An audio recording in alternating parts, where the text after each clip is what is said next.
नमस्कार, स्वागत है आपका। आप देख रहे हैं बात में दम है। मैं हूं आपके साथ विवेक शांडिल्य। जलते नेपाल की तस्वीर आप सभी ने देखी होगी। नेपाल में सोशल मीडिया बैन के बाद जो कुछ हुआ वो पूरी दुनिया के सामने है। और इसी के साथ सोशल मीडिया को लेकर भी सवाल उठने लगे। क्या सोशल मीडिया को इतनी आजादी दी जा सकती है, या सोशल मीडिया का इतना गलत इंपैक्ट हो सकता है किसी एक देश की सरकार चली जाए, या देश के तमाम बड़े संस्थानों को इंक्लूडिंग पार्लियामेंट उसे आग के हवाले कर दिया जाए। उत्तर प्रदेश में योगी आदित्यनाथ जी का शासन कैसे चलता है, वो क्राइम कैसे कंट्रोल करते हैं, और इसके साथ ही प्रदेश में 2017 के बाद क्या बदला है। बातचीत करने के लिए हमारे साथ स्टूडियो में एक बेहद खास मेहमान मौजूद हैं। बहुत स्वागत कीजिए उनका। हमारे साथ हैं former DGP UP OP Singh ji. OP Singh ji, बहुत स्वागत है आपका। बहुत तहे दिल से स्वागत करते हैं आपका।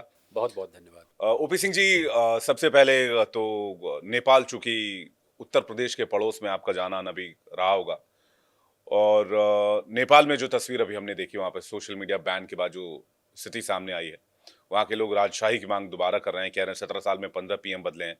लेकिन इन सब के बीच सोशल मीडिया की भूमिका को लेकर बार बार सवाल पूछा जा रहा है कि सोशल मीडिया बैन से इतनी अनारकी हो सकती है क्या? देखिए, अब सोशल मीडिया एक फैक्ट ऑफ लाइफ है, इसको हम नकार नहीं सकते हैं। बिल्कुल। और खासकर भारत जैसे देश में, जो कि एक विशाल देश है और एक डिजिटल देश है, जिस प्रकार की डिसाइसिव इकॉनमी हो रही है, जिस प्रकार का डिसाइसिव लीडरशिप हो रहा है, हम्म। उस स्थिति में यहाँ पे सोशल मीडिया का प्रादुर्भाव बहुत तेजी से बढ़ा है। हम्म। और लगभग मैं समझता हूँ कि 100 करोड़ से ज़्यादा की जनता जो है इंटरनेट को यूज़ कर रही है, सोशल मीडिया का प्रभाव है, उसको प्रयोग में ला रही है। और हमने स्वयं देखा है एज ए पुलिस ऑफिसर कि सोशल मीडिया किस तरह डे टू डे पुलिसिंग में और day to day fact of life में इम्पैक्ट कर रही है। हम्म। मुझे याद है जब राम जन्मभूमि का जजमेंट आ रहा था सुप्रीम कोर्ट के द्वारा, तो हम लोगों ने पूरी तैयारी की, क्योंकि इस तरह के फ्लैशेस आ रहे थे, इस तरह के एबनॉक्शस, हार्मलेस, हार्मफुल सब तरह के पोस्ट आ रहे थे।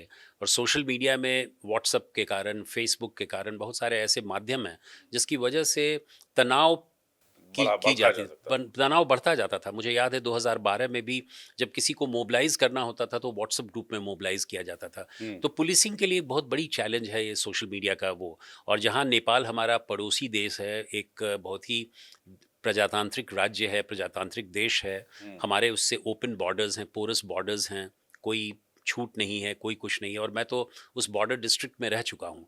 मैं लखीमपुर खीरी में एसपी रहा हूँ 92-93 में, जब अच्छा। सिख मिलिटेंस जो है, सिख मिलिटेंसी पीक पे था। लखीमपुर और में एग्जैक्टली। लखीमपुर में, और उस समय भी सिख मिलिटेंट्स जो है वो नेपाल का रास्ता चुनते थे इंडिया आने के लिए, और इंडिया में एक्टिविटीज़ करने के लिए।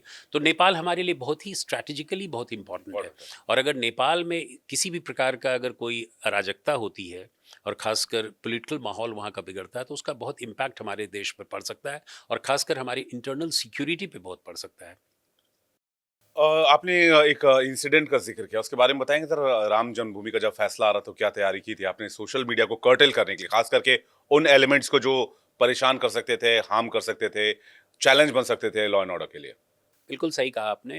राम जन्मभूमि का जब जजमेंट आ रहा था माननीय सुप्रीम कोर्ट के द्वारा, वो नवंबर 2019 की बात है। और उसके पहले का जो माहौल था वो बहुत ही सरचार्ज माहौल था। पहली बार कोई सर्वोच्च न्यायालय जो है इस पर जजमेंट दे रहा था। Judgement could go either way, चाहे वो हिंदुओं के पक्ष में होता या मुस्लिमों के पक्ष में होता, nobody knew about it. पहली बार सुप्रीम कोर्ट ने चीफ सेक्रेटरी और डीजीपी को सुप्रीम कोर्ट में बुलाया और उनसे पूरी स्थिति का जायजा लिया। मुझे याद है कि चीफ जस्टिस ऑफ इंडिया ने हमें और चीफ सेक्रेटरी को बुलाकर पूछा कि जजमेंट के पहले की क्या स्थिति है उत्तर प्रदेश में, क्या माहौल है। और हम लोगों ने लगभग 45 मिनट 50 मिनट तक उनको उत्तर प्रदेश के बारे में बताया कि हमने लॉ एंड ऑर्डर के लिए क्या क्या तैयारी कर रखी है। और उसी में हमने ये बताया कि न केवल हमारे लिए फिजिकल पेट्रोलिंग इम्पॉर्टेंट है, न केवल हम धार्मिक नेताओं, धार्मिक गुरुओं से हम संवाद स्थापित किए हुए हैं, कम्युनिटी इंगेजमेंट किए हुए हैं, साथ ही साथ सोशल मीडिया पे भी हमारा पेट्रोलिंग हो रहा है। और सोशल मीडिया का पेट्रोलिंग इस बात को इंगित करता है कि जितने भी हमारे पोस्ट्स आ रहे हैं सोशल मीडिया में, जितने भी हमारे संवाद हो रहे हैं, उन सबों को हम भली भांति मॉनिटर कर रहे हैं। और कई मुकदमे हमने दर्ज कराए, कई लोगों के पोस्ट को डिलीट किया गया, कई लोगों को गिरफ्तार किया गया, कि कई पुलिसकर्मियों को ट्रेनिंग दी गई। और that was the first time जब सोशल मीडिया सेल हमने बनाया पूरे उत्तर प्रदेश में सारे 75 जिलों में सोशल मीडिया सेल बनाया गया और सेल के प्रभारी का ये जिम्मेदारी थी कि किसी प्रकार का भी तनाव जो है वो फैलने ना पाए। तो ये बहुत बड़ी हमारी कामयाबी रही और हमने तब से जाना और उसके पहले से भी जान रहे हैं कि सोशल मीडिया को अब आप नकार नहीं सकते हैं। वो रहेगा। आप उसको रेगुलेट करने की कोशिश करेंगे तो बहुत अच्छा है, लेकिन it has to be democratically done, it has to be electronically done. You cannot do it arbitrarily. So that is what Nepal is perhaps facing right now. Sir, आपको लगता है कि सोशल मीडिया का इम्पैक्ट भारत देश में या फिर हमारे देश में नेपाल की तरह कुछ ऐसा हो सकता है, या social media out of control हो जाए, या फिर उसका इम्पैक्ट इतना ज़्यादा हो जाए कि हम उस पर कोई एक्शन लें और सिचुएशन आउट ऑफ कंट्रोल चला जाए, देखिए, या नहीं लॉ एंड होगा? ऑर्डर की स्थिति को देखते हुए हम लोगों ने भी सोशल मीडिया को बैन किया है। हम्म। कई ऐसे रिलीजियस फेस्टिवल्स होते हैं जिसमें हम व्हाट्सएप ग्रुप को बैन करते हैं या बॉर्डर इलाकों में भी हम करते हैं, लेकिन that is a very very temporary affair. It can not be a blanket ban. और हम इस चीज़ को देखते हैं कि लोगों की सहानुभूति, लोगों की सेंसिटिविटीज़ को हम नहीं हर्ट करें। हम्म। तो नेपाल में कोई कोई ग्रीवेंसेस का कोई माध्यम तो हो, ग्रीवेंसेस आउटलेट का कोई माध्यम तो हो, शायद मतलब नेपाल लोगों में इस तरह की का शिकायत का कोई प्लेटफॉर्म हो। कोई प्लेटफॉर्म तो हो। आज आप अगर कुछ लिखते हैं उसमें सोशल मीडिया में, तो एक तरह से आप अपने भड़ास को निकालते हैं, आउटरीच। आउटलेट होता है। तो नेपाल में क्या कारण रहा मैं नहीं कह सकता, मैंने उसका अध्ययन नहीं किया है, लेकिन मैं समझता हूँ कि इन सब चीज़ों का ख्याल रखना पड़ेगा। नहीं, वहाँ पे वो जो मेरी कुछ लोगों से बातचीत हुई तो एग्जैक्टली वो यही लाइन कह रहे थे कि लंबे समय से उनकी बात नहीं सुनी जा रही, 15-17 साल से। 17 साल में 15 पीएम बदल गए, दुनिया का इकलौता ऐसा देश होगा जहाँ पर ऐसा हो रहा है, और हमारी बात नहीं सुनी जा रही है। हम जो है सोशल मीडिया पर अपनी भड़ास निकाल सकते थे, लेकिन सोशल मीडिया बैन कर दिया गया। तो एक बात ये चीज़ तो मैच करती है, लेकिन आपने एक सोशल पेट्रोलिंग की बात की अभी। ये हमने फुट पेट्रोलिंग सुना, हमने पुलिस पेट्रोलिंग सुना, ये सोशल पेट्रोलिंग। और सोशल पेट्रोलिंग कितना टफ होता होगा जब सेकेंड्स में करोड़ों पोस्ट गिर रहे हैं, अगर हम सिर्फ उत्तर प्रदेश की ही बात करें, क्योंकि पॉपुलेशन मैसिव है इस राज्य में। तो आपने ये सोशल मीडिया पेट्रोलिंग का के टर्म को कैसे इजाद किया, ये कैसे शुरू किया, इसके पीछे का टारगेट क्या है, लक्ष्य क्या है? देखिए, बात बहुत सिंपल थी। आपको ये बताकर संभवतः मैं आपको बताना चाहूँगा कि सोशल मीडिया का प्लेटफ़ॉर्म जो उत्तर प्रदेश का है, हम्म। वो बहुत ही इफ़ेक्टिव है। और हम लोगों ने 2016 से ही सोशल मीडिया पे ध्यान देना शुरू कर दिया और वहाँ का ट्विटर सेवा जो है वहाँ का, हम्म। वो हमारा संभवतः किसी भी पब्लिक ऑर्गनाइज़ेशंस के साथ लार्जेस्ट कोलैबोरेशन है। वो उतना बड़ा कोलैबोरेशन गवर्नमेंट ऑफ इंडिया और गवर्नमेंट के साथ कभी नहीं हुआ है जो उत्तर प्रदेश पुलिस ने किया है। और उसको ट्विटर हमने के साथ। ट्विटर के साथ, और ट्विटर को हमने पब्लिक ग्रीवेंसेस सेल की तरह कन्वर्ट किया है, कम्युनिटी इंगेजमेंट की तरह किया है, और उसको हर तरह से उसको हमने इफ़ेक्टिव बनाने की कोशिश की है। और उसको बाद में हम अपने कार्यकाल में हमने उसको इंटीग्रेट किया और इंटीग्रेट करके रेलवेज़ का, डिज़ास्टर मैनेजमेंट का, फायर का, बहुत सारे child women and child welfare का, इन सबों को हमने इंटीग्रेट किया कि सिंगल विंडो सिस्टम हो। यदि आपने वहाँ कोई पे शिकायत डाल दी, सोशल मीडिया में कुछ भी पोस्ट किया तो that can बाइफिकेट and that can go split into तो वेरियस उसी का नतीजा था कि हर एक जिले से तुरंत रिस्पांस आता था कि एग्जैक्टली। भाई सोशल हमने एक्शन मीडिया, ले लिया, या फिर हम देख रहे हैं इसको चेक बिल्कुल करा रहे हैं। बिल्कुल बिल्कुल। तो सोशल मीडिया जो है हमारा बहुत ही पावरफुल अंग है पुलिसिंग के लिए उत्तर प्रदेश में। अब योगी जी पे बात करते हैं। योगी जी का शासन मॉडल क्या है? देखिए, योगी जी जिस समय आए थे, कुछ वर्षों पहले की ओर मैं आपका ध्यान आकृष्ट करना चाहूँगा। उस समय लॉ एंड ऑर्डर की स्थिति अच्छी नहीं थी। हम्म। हाई क्राइम रेट था, ऑर्गेनाइज्ड क्रिमिनल्स काफ़ी थे, क्रिमिनलिटी बढ़ी हुई थी, इवन पुलिस कर्मियों के अंदर भी क्रिमिनलिटी काफ़ी थी, और साथ ही साथ कॉमनल इंसिडेंट्स बहुत हो रहे थे। आपको याद होगा मुजफ्फरनगर का 2013 का कॉमनल राइट, जिसमें 60 से ज़्यादा लोग मारे गए और कई लोग पलायन वहाँ से पलायन हो गया। किए। उसके अलावा एक हमारे सर्विंग पुलिस ऑफिसर को प्रतापगढ़ में मार दिया गया था, उसको ब्रूटली मर्डर किया गया। बुलंदशहर में भी सेक्स के ऊपर स्कैंडल्स हुए जिसमें सेक्सुअल एट्रॉसिटीज़ हुआ। उसके अलावा कई ऐसे स्थान थे जहाँ पे कम्युनली बहुत ही सेंसिटिव इंसिडेंट्स हुआ करते थे। बिजनौर हो, रामपुर हो, मुरादाबाद हो, इन सब जगहों पे, मुजफ्फरनगर। क्या ये पॉलिटिकली शय मिलता था इनको? क्यों ये एलिमिनेट क्यों नहीं हो पा रही थी चीजें? नहीं, इसलिए कि वीक वीक प्रशासन था। पुलिसिंग जो था वो बहुत ही रोबस्ट नहीं था, स्ट्रांग नहीं था, लीडरशिप की कमी थी, और साथ ही साथ पॉलिटिकल इंटरफेरेंस था। तो उसके वजह से जो है ये स्थिति पूरी जो है बहुत अच्छी नहीं थी। 2017 में, 2018 में जब नई सरकार आई तो नई सरकार का एक लक्ष्य था कि हम किस प्रकार कानून का राज पैदा करें और लोगों को सुरक्षा की भावना पैदा करें और निर्दोषों ये प्राइम टारगेट था। ये प्राइम टारगेट था।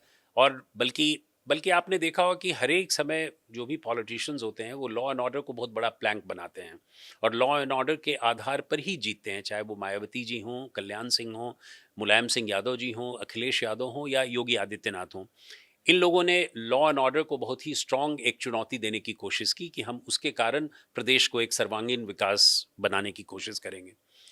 योगी आदित्यनाथ जी का भी यही ध्येय था कि किस प्रकार हम रूल ऑफ लॉ को इस्टेब्लिश करें, क्योंकि स्थिति खराब थी और उस समय पुलिस को एक डायरेक्शन दिया गया, एक क्लैरिटी ऑफ थॉट दिया गया कि किसी भी दशा में हमें माफियाओं का सफाया करना है, ऑर्गेनाइज्ड क्रिमिनल्स को अकाउंट फॉर करना है और क्राइम्स को कंट्रोल करना है। और क्राइम्स को कंट्रोल हम कोई बर्गिंग बर्गल में रोक कर नहीं, उसको न लिख कर नहीं करेंगे, बल्कि सचमुच में उस पर प्रहार करके करेंगे। यही कारण था कि 20,000 से ज़्यादा क्रिमिनल्स को अरेस्ट किया गया। कई कुछ इनकाउंटर्स भी हुए जो जेन्युइन इनकाउंटर्स हुए। कई लोगों को जेल भेजा गया, कई लोगों ने बेल अपना कैंसिल कराकर जेल जाना पसंद किया। तो इस तरह का एक माहौल बना 2018-2019 में और उसी को फाउंडेशंस करते हुए आज स्थिति ये है कि उत्तर प्रदेश जो है एक बहुत ही वेल एडमिनिस्टर्ड, बहुत ही लॉ एंड ऑर्डर में बहुत ही स्ट्रांग एक शासन के रूप में जाना जा रहा है। और आप सोचिए कि ग्लोबल इन्वेस्टर समिट हम लोगों ने 2018 में किया, फिर बाद में 2023 में भी अभी फिर हुआ, से होने वाला है। अभी भी होने वाला है। अब आप सोच लीजिए कि वहाँ माहौल ऐसा था कि लोग इन्वेस्ट नहीं करना चाहते थे, चाहे वो इंडस्ट्रीज जो है वो बाहर चली गई थी। लोकल इन्वेस्टर नहीं तो ग्लोबल इन्वेस्टर्स कहाँ से ग्लोबल आते हैं? कहाँ से आएंगे। और उसमें पहली बार जो है 4.25 लाख करोड़ का इन्वेस्टमेंट हुआ और बाद में फिर बहुत सारी इंडस्ट्रीज़ हुई, चाहे वो नोएडा हो, गाज़ियाबाद हो, लखनऊ हो, कानपुर हो। तो इन सबों में इंडस्ट्रीज़ में और इन्वेस्टमेंट आने का सबसे बड़ा कारण बेटर लॉ एंड ऑर्डर का ही था। और संभवतः पुलिस ने अपने लक्ष्य को पाया। पुलिस ने देखा कि हमें किसी भी दशा में कानून व्यवस्था को मजबूत करना है, अपराध की स्थिति में कंट्रोल करना है और निर्दोष लोगों को कोई तकलीफ ना हो और जो दोषी हैं उन वो पुलिस से डरें। तो इन सब चीज़ों के कारण हम समझते हैं कि मॉडल जो योगी जीरो आदित्यनाथ का था, टॉलरेंस। जीरो टॉलरेंस का था। और उसके अलावा पुलिस कमिश्नरेट सिस्टम की भी स्थापना की गई। पहली बार 2020 में नोएडा और लखनऊ में पुलिस कमिश्नरेट की स्थापना स्थापना की हुई। गई और जो कि बहुत ही था, उस समय मैं ही था, उस समय डीजीपी। और हम लोगों ने इस बात की कोशिश की कि पुलिस कमिश्नरेट जो है अर्बन पुलिसिंग के लिए कितना ज़रूरी है। हम लोगों ने एग्जाम्पल्स लिए, दिल्ली का लिया, कोलकाता का लिया, चेन्नई का लिया, मुंबई का लिया और तब देखा कि उत्तर प्रदेश जो 24 करोड़ की आबादी वाला एक प्रदेश है, जो विश्व में 5वां स्थान प्राप्त करता है आबादी की तरफ से, जहां पुलिस और पॉपुलेशन का रेशियो बहुत कम है as per the international standard. तो हमने देखा कि इस जगह पे एक अर्बन पुलिसिंग पे कंसंट्रेशन होना बहुत ज़रूरी है। और उसी समय आपने देखा होगा कि नागरिकता सीएए के ऊपर भी बहुत बवाल हुआ था, बहुत 22-23 हंगामा जगहों हुआ पे था। हुआ था। तो एक पुलिसिंग, स्ट्रांग पुलिसिंग की ज़रूरत थी, जिसके लिए हमें ऑपरेटिंग सिस्टम को बदलने की ज़रूरत थी। और तब पहली बार महसूस किया गया कि उत्तर प्रदेश में कम से कम बड़े जो मेट्रोपॉलिटन शहर हैं, जैसे लखनऊ है, कानपुर है, गाजियाबाद है, प्रयागराज है, नोएडा है। गाज़ियाबाद है, नोएडा है, वाराणसी है, इन सबों में पुलिस कमिश्नरेट दिए बहुत जाने की ज़रूरी। आवश्यकता है ताकि क्राइम को हम इफ़ेक्टिवली उसको कंट्रोल कर सकें। पुलिस सिस्टम जो है वो स्ट्रांग हो सके, मतलब खासकर उन शहरों में जो बहुत, एक तो क्राइम रेट के मामले में भी काफी, और गाजियाबाद का आबादी तो जिनकी ज़्यादा हो। आबादी भी काफी ज्यादा थी। लेकिन एक चीज जो यहाँ पर मैं आपसे जानना चाहूंगा, आपने 2017 के पहले की बात की। जी। आपको कोई वाकया याद है कि जब किसी बड़े नेता या मिनिस्टर का फोन आया हो, बेशक आप नाम कोट ना करें, अभी आपकी चॉइस है, कि भैया आपको ये एक्शन नहीं लेना है या फिर आपको ये नहीं करना है या फिर आप ये काम रोक दीजिए, या फिर कभी कोई ऐसा वाकया आपको याद आता हो जो एक खराब अनुभव के तौर पर आपके साथ जुड़ा हो? नहीं, ये कई ऐसे मौके मिलते हैं जिसमें पॉलिटिकल इंटरफेरेंस की शिकायत और उसका एग्जाम्पल मिलता है। और हमने खुद देखा जब मैं एसपी सिटी था प्रयागराज में, इलाहाबाद में 1988 टू 1990। उस समय मैं बहुत यंग ऑफिसर था और अतीक अहमद को मैं गिरफ्तार करने की के लिए उसके लिए मैं चला। उसने एक हमारे सब इंस्पेक्टर आप को अतीक को गाली। गिरफ्तार करने के लिए जा रहे थे? हाँ, वो नया-नया विधायक बना था। हाँ। और अतीक अहमद ने एक मेरे सब इंस्पेक्टर को बहुत गाली दिया था फ़ोन पे। उस समय मोबाइल फ़ोन्स तो होते नहीं थे, लैंडलाइन पे। लैंडलाइन पे। और उस सब इंस्पेक्टर ने रोते हुए मुझसे कहा कि सर आज मेरी बहुत बेइज्जती हुई, इतना ह्यूमिलिएट हुआ, मैंने कभी आज तक ज़िंदगी में इस ह्यूमिलिएशन को नहीं देखा है। तो मैंने तुरंत आदेश दिया कि अतीक अहमद के खिलाफ मुकदमा दर्ज किया जाए और वो मुकदमा दर्ज हुआ और मैं स्वयं एसपी सिटी होते भी मैंने लीड किया कि मैं उसको गिरफ्तार करूं, और एक मेरे सर्किल ऑफिसर थे वो भी गए। हम लोग के पास संख्या पुलिस की बहुत कम थी, सीमित थी, हाँ। से बहुत सीमित थी, और और शाम का अतीक तो वक्त उस था। समय बहुत ताकतवर होगा था, अधिकतम उभर रहा था, उभर बहुत रहा था। ताकतवर नहीं था, बहुत उभर रहा था। वो इंडिपेंडेंट एमएलए बना था 4-5 महीने पहले। लेकिन इन एमएलएज, जो इंडिपेंडेंट एमएलएज होते हैं, वो पॉलिटिकली बहुत हेल्पफुल होते हैं शासन के लिए। अच्छा। वो उन्हें उनकी सपोर्ट की आवश्यकता पड़ती है रूलिंग रिजीम को। यही कारण था कि उस समय का जो शासन था, उस समय की जो पार्टी पावर में थी, उसको अतीक अहमद जैसे इंडिपेंडेंट विधायक की ज़रूरत ज़रूरत थी। पड़ती थी। और यही कारण हुआ कि मैं उसको गिरफ्तार नहीं कर पाया, क्योंकि लखनऊ से मैसेज आ गया डिस्ट्रिक्ट मैजिस्ट्रेट और एसएसपी को कि आप इसको गिरफ्तार नहीं करेंगे, आप अपने अधिकारी को कहिए कि वो इस तरह की नहीं करेंगे। हालांकि मैंने कागजी तौर पे उसको गिरफ्तार किया, क्योंकि एक पुलिसकर्मी जो है किसी को भी गिरफ्तार कर सकता है, ये कहते हुए भी कि यू आर अंडर अरेस्ट। इसमें बहुत जो हमारे इस कार्य को विरोध कर रहे थे वहाँ के मेयर और कुछ विधायक, वो यही कह रहे थे कि आप किसी विधायक को गिरफ्तार नहीं कर सकते जब तक कि स्पीकर की आज्ञा न हो। और मैं यही तर्क ले रहा था कि स्पीकर को केवल 24 घंटे के अंदर बताने की आवश्यकता है, उसके परमिशन की ज़रूरत नहीं है। एनीवे, मैं यंग था, 4-5 साल की नौकरी थी, लेकिन इस तरह का पॉलिटिकल इंटरफेरेंस हुआ जिसके कारण अतीक अहमद पुलिस गिरफ्तार सिस्टम नहीं हो बदलना पाया। चाहते थे, एक नया। पुलिस सिस्टम बदलना चाहते थे, और एक था कि भाई वो काश वो गिरफ्तार होता, उसको एक पहला झटका लगता कि किस प्रकार जो है पुलिस वर्क करती है। और उसके बाद तो वो बहुत ही बाहुबली और माफिया हो गया। और ब्रेडेड माफिया हो गया था वो बाद में। और किसी के साथ आपका कुछ पाला पड़ा होगा, क्योंकि उत्तर प्रदेश तो माफियाओं का गढ़ रहा, विकास दुबे से लेकर मुख्तार देखिए, अंसारी हमारे से समय में लेकर। बहुत सारे थे। जब मैं डीजीपी था तब भी बहुत ऐसे थे जिनसे वो हुआ, मुख्तार अंसारी हो या अतीक अहमद हो। 1994 में आमना जब सामना हुआ कभी किसी से? इन सबों से तो आमना सामना होता ही रहता था। आपने बहुत सारी सरकारों के रिजीम में काम किया। एक सवाल जो आपसे शायद किसी ने नहीं पूछा होगा या फिर पूछा होगा, मुझे पता नहीं। कल्याण सिंह जी और योगी आदित्यनाथ जी के शासन में कोई पैटर्न में कोई वो है, मैच है?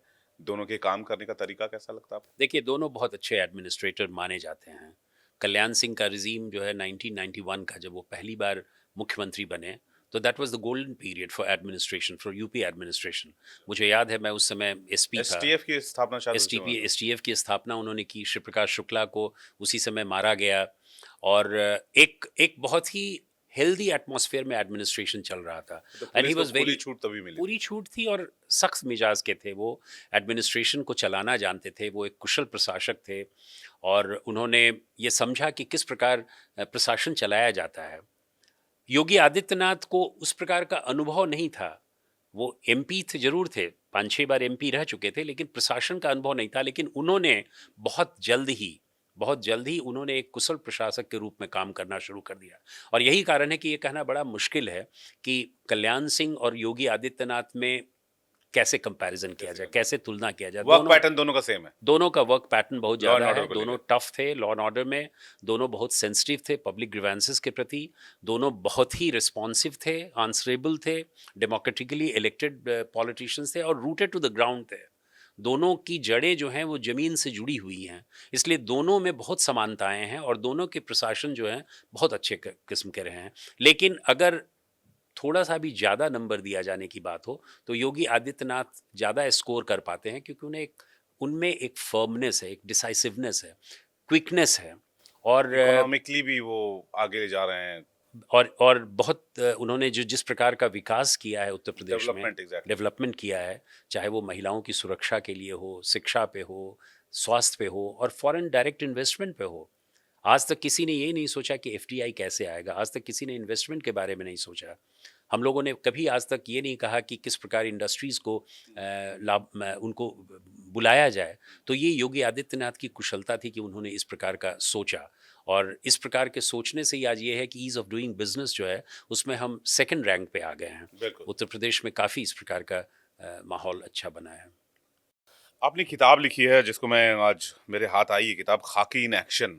ये किताब लिखने का ख्याल क्यों आया, और एक किताब आपने किस मकसद से लिखी? क्या है इस बुक में? देखिए, मैं एक ये बार मेरी दर्शकों को दिखा दूं। ये ये या, खाकी इन एक्शन अनसुनी केस फाइल्स है, ये जिसका नाम, जिसने आपने टैगलाइन दिया है। ये क्या? हिंदी अनुवाद है मेरी इंग्लिश बुक का, जो क्राइम ग्राइम एंड गम्पशन, जो हम्म, पेंगुइन से छपा है, हम्म, उसी का ये हिंदी अनुवाद है, एक हिंदी संस्करण है। और वो किताब मैंने अपने संस्मरण के रूप में लिखा है, मेमोयर के रूप में लिखा है। हमने देखा कि हमारी पूरी लाइफ जो है, जिसमें पुलिस लाइफ भी एक बहुत ही इम्पोर्टेंट सेगमेंट है, उस पूरी पुलिस लाइफ में कितने ऐसे समय, कितने ऐसे मौके आए, कितने ऐसे मोमेंट्स आए, कितने ऐसे एनेक्डोट्स हैं जो हमारी लाइफ को डिफाइन करते हैं, और उन लाइफ के इम्पैक्ट से हमने एडमिनिस्ट्रेशन को चलाने की कोशिश की। तो इसमें हमने मेनली 3 चीज़ों पे ज़िक्र किया है। मैं 3 बड़े-बड़े ऑर्गेनाइजेशंस में मैं चीफ रहा हूँ। एक नेशनल डिज़ास्टर रिस्पॉन्स फ़ोर्स में, एक सेंट्रल इंडस्ट्रियल सिक्योरिटी फ़ोर्स में, और अंत में मैं यूपी पुलिस का मुखिया रहा। अभी आपने नेपाल का ज़िक्र किया। नेपाल में 2015 में भूकंप आया था। मैं था वहां पे। आप वहाँ थे, और मैं वहाँ पे इंडियन टीम को लीड करने गया। अच्छा। मैं वहाँ 14 दिन रहा, और नेपाल के भूकंप में हमारी नेशनल डिज़ास्टर रिस्पॉन्स फ़ोर्स की टीम जो है, बहुत जबरदस्त काम किया बहुत आपने। ज़बरदस्त काम किया, और पूरे विश्व में मैं गवाह उसका उस चीज का, साक्षी रहा यस, मैं। यस। और उसने जो पूरी है दुनिया भर की टीम वहां पर पूरी आई थी, दुनिया पूरी दुनिया भर। 74 देशों, 74 टीमें थीं, चौथी और टीम। 34 देश थे, और उन सभी में सबसे अव्वल नंबर का हमारी भारत की टीम रही, जिसने 16 लाइव विक्टिम्स में 11 live victim national disaster response force ने बचाए। बचाया। तो इस तरह के कई ऐसे हम लोगों ने वहाँ पे 14 दिनों में किया, और अंत में हम लोग वहाँ से निकले। उसके बाद हमने सेंट्रल इंडस्ट्रियल सिक्योरिटी फ़ोर्स का कमान सँभाला, जिसमें हमने कई इनोवेटिव प्रयास किए, जिससे कि एविएशन सिक्योरिटी, जो हवाई जहाज़ का पूरे एयरपोर्ट्स में है, उस पर हमने ध्यान देने की कोशिश की। और लास्ट में जो उत्तर प्रदेश पुलिस का है, उसमें इस संस्मरण में मैंने यही लिखा है कि लोगों ने उत्तर प्रदेश पुलिस को केवल इनकाउंटर के आईने से और इनकाउंटर के प्रिज्म से देखा चश्मे से है, देखा। चश्मे से देखा है। लेकिन उत्तर प्रदेश पुलिस ने 360 डिग्री का जो विकास किया है, जिसमें नॉलेज पार्टनरशिप है। हम लोगों ने 2019 का कुंभ मेला प्रतिपादित किया। उसमें हम लोगों ने IIT Kanpur, IIM Indore, ISRO, NRS, कई लोगों, कई संस्थाओं से, जो कि प्रीमियर इंस्टीट्यूशंस हैं, उनसे हम लोगों ने मदद की, और उनसे हमने नॉलेज पार्टनरशिप करके अपनी स्किल को बढ़ाया, अपने हुनर को बढ़ाया, जो कि हमारे लिए बहुत, चाहे वो डेटाज़ के बारे में हो, डेटा एनालिटिक्स के बारे में हो, या कमांड एंड कंट्रोल के बारे में हो, integrated command and control centres हो, या फॉर दैट मैटर बहुत सारी ऐसी चीज़ें हैं जिसमें हमने क्राइम को एक पैटर्न की तरीके से देखकर उस पर कार्रवाई की। और यही कारण है कि प्रिडिक्टिव पुलिसिंग की बात हमने की, हमने ई प्रोसिक्यूशन की बात और की। उसका शायद ये नतीजा रहा कि 2025 वाला महाकुंभ जो हुआ वो बहुत सिग्निफिकेंटली बहुत सिग्निफिक बढ़िया से हुआ। बढ़िया से हुआ। मुझे जी, मुझे लगता है कि बिल्कुल। 2019 में वो माइलस्टोन रख दिया गया था, जिसकी जिसकी जिसकी वजह वजह से फिर आगे हम लोग आगे बढ़ते रहे। तो इन सब चीज़ों का जो हम लोगों ने टेक्नोलॉजिकल एडॉप्शन किया उत्तर प्रदेश पुलिस में, जो हमने बिहेवियरल चेंज किया, जो हमने ट्रेनिंग का स्तर बढ़ाया, हमने लर्निंग मैनेजमेंट सिस्टम का वो किया, हमने वर्चुअल क्लासेस बनाया, यही कारण है, इन सबों के कारण जो है उत्तर प्रदेश जो है आज one of the best police forces in the country है।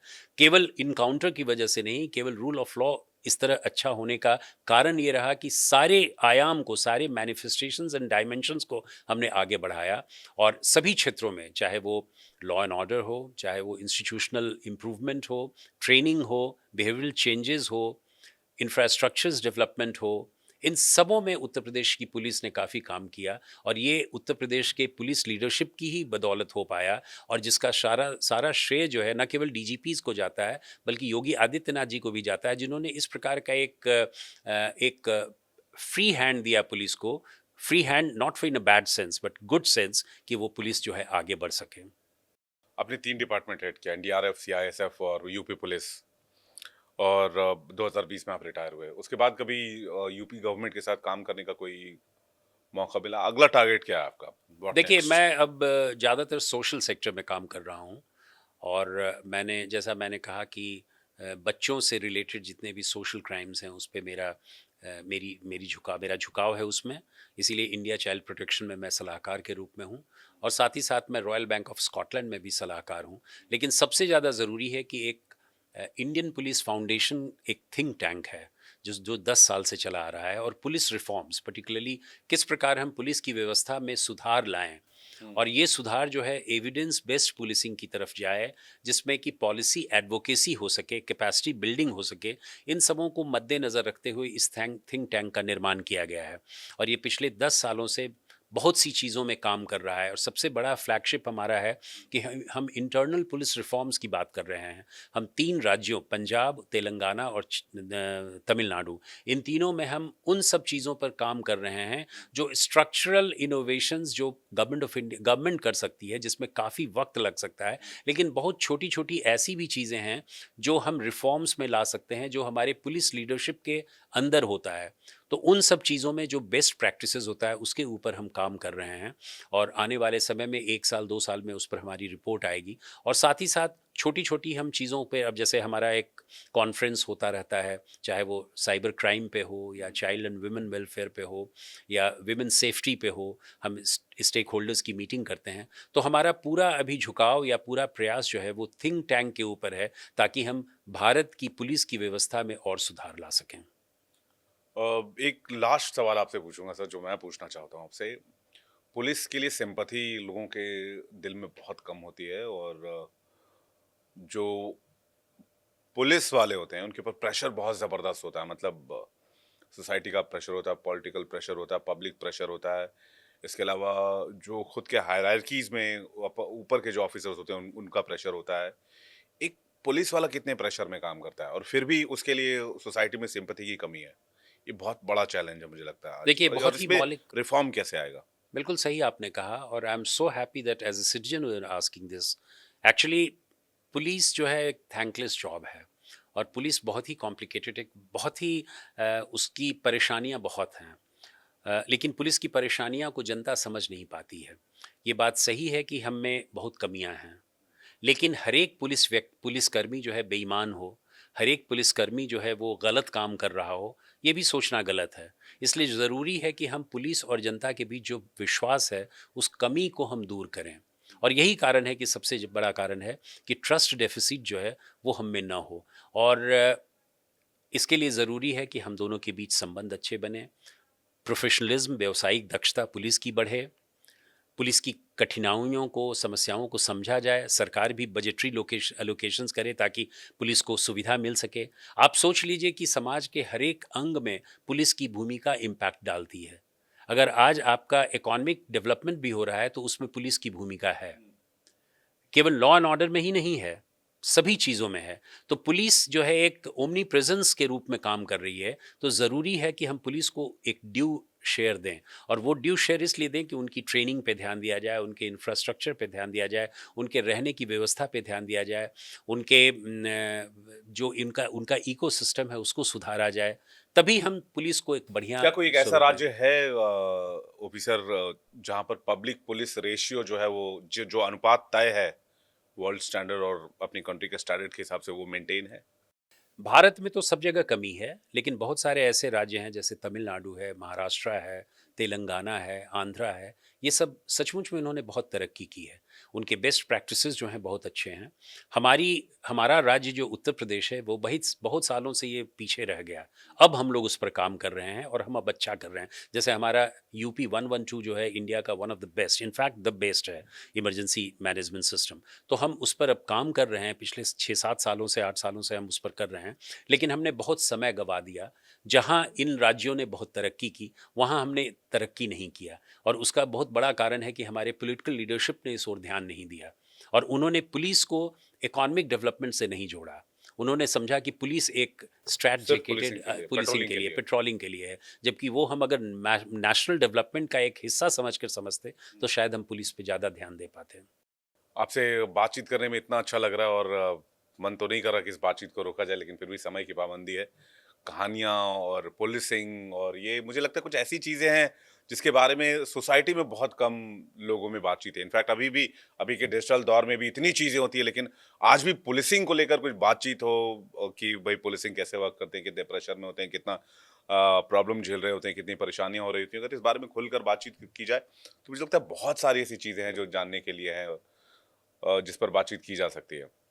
उम्मीद है आपसे दोबारा मुलाकात होगी ओपी सर, और हम लोग और इस बातचीत को आगे बढ़ाएँगे, कुछ और चीज़ें ऐसे जानने की कोशिश करेंगे, जो आप कुछ कहना चाह रहे हैं। नहीं, मैं कहना चाह रहा हूँ कि विवेक, बहुत अच्छा लगा आपसे बात करके और आपने कुछ ऐसे प्रश्न पूछे जो सचमुच में, इन प्रश्नों की जिज्ञासा हर एक सिटीजन के मन में होनी मन में है, चाहिए। बिल्कुल। क्योंकि पुलिस जो है वो उन्हीं की समाज का ही एक अंग है। असेट है। एसेट मैं तो है, कहता हूँ अंग एसेट है। है। बिल्कुल। अगर पुलिसिंग नहीं होगी तो फिर फिर लोगों को देश नहीं। प्रॉब्लम्स होंगी, चैलेंजेस एग्ज़ैक्टली। आएंगे, बहुत सारी चीज़ सिस्टम में जुड़ी हुई कई चैलेंजेस आएंगे।